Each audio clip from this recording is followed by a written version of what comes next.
Ayun, good morning. New Panaderos na going Santa Ana. Nawala kasi yung ano natin eh, wind tawag doon, reduction sa mic, kaya kailangan nakasara yung ating ano. Pero dapat naman talaga nakasara na. Kaya nakiinit kasi minsan. So yun, di pa natin naharap pa rin yung panel natin, pero yun, as I observe, merong naitipid siya ng konti lang naman, guys. Kasi normally 52 to 54% ang teka lang, kaya titingnan yung mga ganitong kalsada, tinitingnan ko maigi kasi madalas may yan, may mga pako, baka may tumusok. Ayun. So ayun nga, umuwi tayo kahapon, 60% ang natira remaining. So imagine 40% ang na-consume natin sa buong biyahe natin na approximately 60 kilometers. So yun, yung iba kasi bumabase rin kasi dun sa voltage, no, kapag nakikita pampiga. Anyway, sige, gagawin natin yung panel. Ayoko na sanang gawin eh. Tingnan natin sa Sunday kung maharap ko siya, no. Pero ito, meron din ako napansin sa preno ko, lumulubog, no. Pag lumulubog, it's either may tagas yung brake fluid or paubos yung brake fluid. So ibig sabihin nun, nagkakahangin na. May hinto pa yan, guys. May hinto.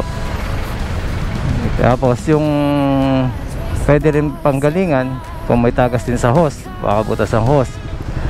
Pero dito sa akin, ang nakikita ko, naubos yung fluid, may konting tagas. Hindi ko pa binubuksan. Kasi yung pakiramdam na lumulubog unti-unti, or minsan pag yan nawalan talaga ng fluid, lusot yan, guys. Kaya pakiramdaman nyo na yung ganon, huwag nyo na ipilit umataw. Pakiramdaman nyo na kailangan nyo ng mag-alalay. Okay, so titingnan natin yung na yan. So far dito malinis pero dun sa bandang dun parang may konti. So iyan natin yan, bubuksan natin yan. Sabay ko na to, di ba? Kaya parang wala na yata akong diode. Anyways, tingnan natin. Mas mura kasi pa rin yung diode kaysa sa bagong panel, di ba? Lalo na't kailangan natin ng makakapagtipid ngayon dahil tayo po ay magpo-pure na tayo, pure negosyo. Okay, so tayo, every centavo counts tayo. So yan, nakakailang minuto na tayo, nandito pa tayo kasi sa stoplight, no? Pansinin niyo yung mga e-bike na 3 gulong, ang dami dito. Tapos yung mga nagmamaneo, lahat nakataas yung paa, nakaporma na parang matutulog pag mamaneo eh. Ayan, so let's go.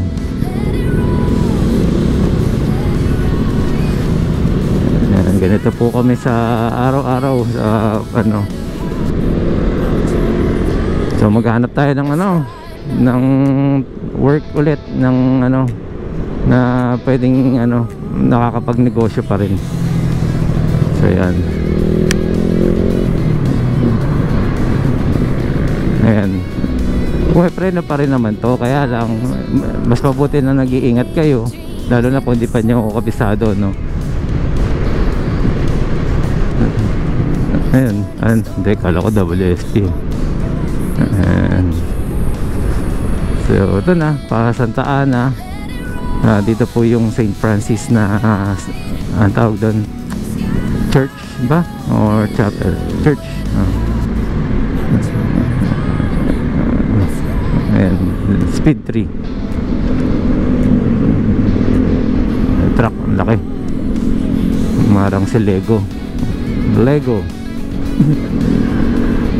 Ayun, again, syempre nagpapasalamat pa rin ako sa inyo, dahil sa inyo kahit papano marami tayong natutulungan dahil sa mga komento din ninyo, marami din tayo na-share.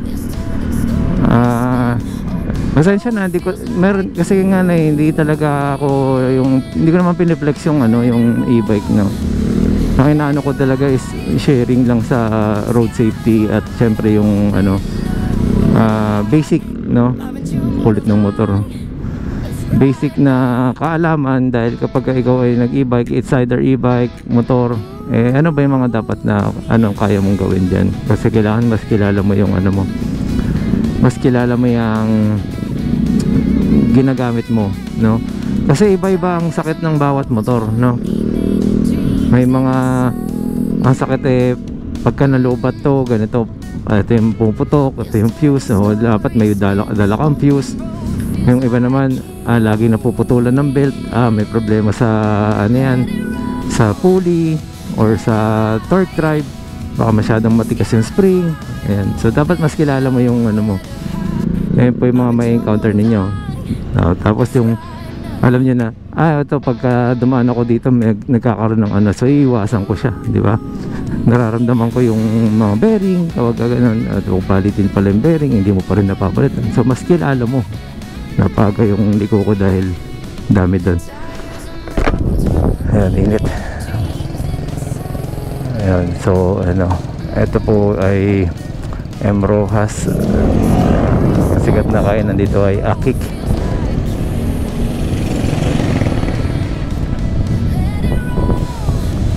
So papunta tayo sa Ayala, Makati. So ito po ay pag diniretso nyo, Circuit Makati. So PRC. So pag kanan natin doon sa dulo, Chino Roses po yan, na ngayon po ay ano ba tawag niyan sa ngayon? Pasong Tamo Extension. Ayan, Pasong Tamo. Ayan. So sige, doon na lang ulit. Ayan, napa-open ulit ako kasi may mga nanguhuli. Hindi natin kung ano yung nuhuli nila. So para naman makita natin kung tayo ay masisita o hindi.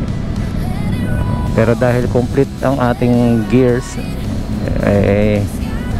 yan, ayun mga dapat hindi, ang cute na naka-helmet yung bata. Ayan, dahil complete naman tayo, kaya gusto ko sana masubukan kung ano yung magiging nila. Ito, walang helmet kamo to ulo. Bait niya, hindi niya nahuli.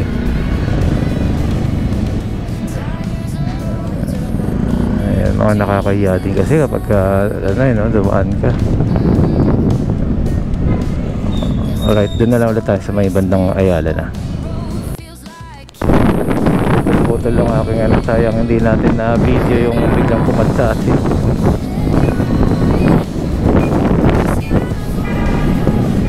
Ayun lang muna, ulit.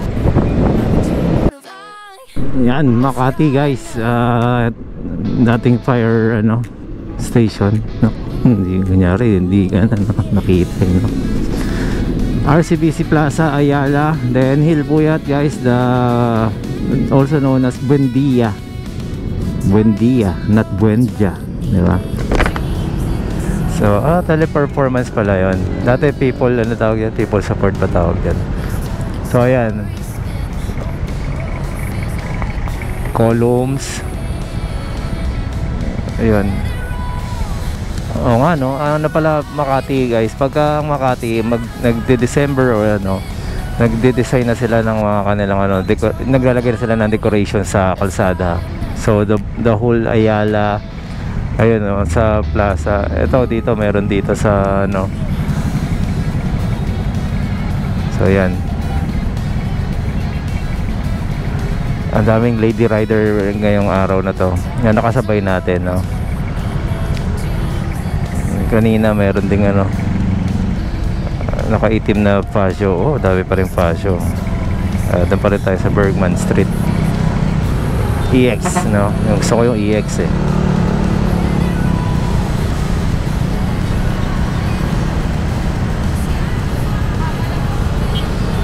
Ayan, tamang chill lang tayo guys.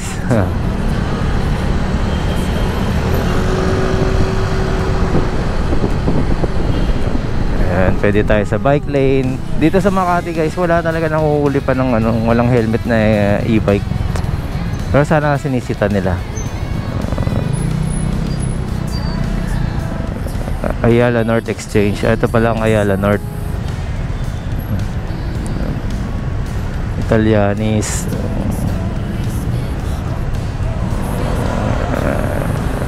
Ayan. Sa bike lane. Wala rin pala nanguhuli sa bike lane eh, no? So dati, pagka dito ko, ipapakiramdam mo dito, sobrang higpit. Wala eh, kasi gumulo talaga nung dumating yung mga e-bike din eh. Nakagulo sa ano, regulations, no? Kasi yung mga e-bike mukhang motor.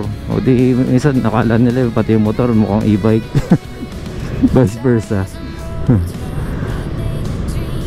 Kaya ganun lang yan eh. So anyways, my first job, shout out. Hindi ko na babanggitin. So anyways, maraming salamat po ulit sa mga nanood, sumama sa aking biyahe papuntang Makati. Ayun lang po, no? Maraming salamat.